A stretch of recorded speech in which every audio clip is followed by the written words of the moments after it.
I was in college, I was dirt poor, and I dated a guy who was richer than God. It was a love story that made no sense from any angle, and no one thought it would last. Not even him. This is just a bit of fun, he'd said. Nothing serious. So when I broke up with him, to save the last shred of my pride, I lied. I told him I'd fallen for someone else, that I didn't want him anymore. His eyes, usually so cool and steady, burned with a furious crimson, edged hurt. He told me if I walked out that door, I'd better not live to regret it. I never looked back. But 5 years later, due to work circumstances, we met again. The day the director announced our main investor was visiting the set, the name Landon Ford never once crossed my mind. At that moment, my back was to him as I ran lines with another actor. He was standing by the monitors, surrounded by a deferential cluster of suits, only a few feet away. A nervous lump formed in my throat. My fingers tightened on my script, the pages crinkling under the pressure, leaving deep creases. Thankfully, the producer scurried over with the film's lead actress in tow. "Mr. Ford," he said, his voice dripping with sycophancy, "I'd like you to meet our star. She's one of the hottest new talents in the industry." The woman, her makeup flawless, offered Landon a practiced, gentle smile. "Mr. Ford, we met once at a gala. I don't know if you remember?" Landon barely glanced at her. A flicker of his eyes his only acknowledgement. He didn't offer her a single courtesy. His gaze was locked on the monitor in front of him, his eyes dark and intense. For a split second, it was like watching a storm surge across a vast ocean, only to be swallowed by an unnerving calm. The producer, left hanging, nervously followed his line of sight to the screen. "Mr. Ford," he ventured carefully, "is something wrong?" A cool, thin smile touched the corner of Landon's mouth. "Number, I just saw someone I know." The casual words, tossed out so carelessly,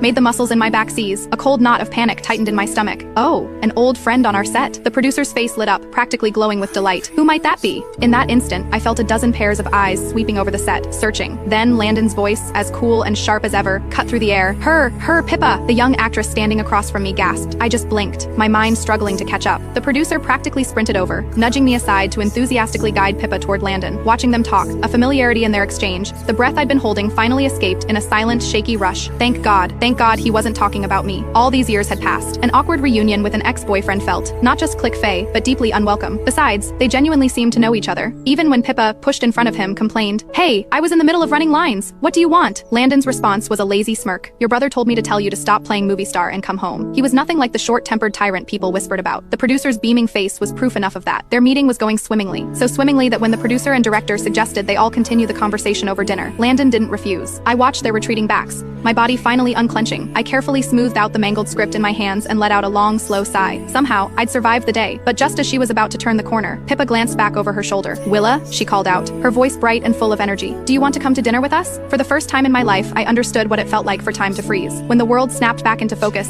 I ducked my head, letting my hair fall forward to hide my face. "No, thanks. You guys go ahead. I have plans tonight." I turned and walked away, my steps hurried, almost fleeing. I had no idea if Landon had recognized me. The lighting on set was dim. Maybe he hadn't gotten a clear look, or maybe he had, and the current version of me simply held no significance for him. Our breakup had been a spectacular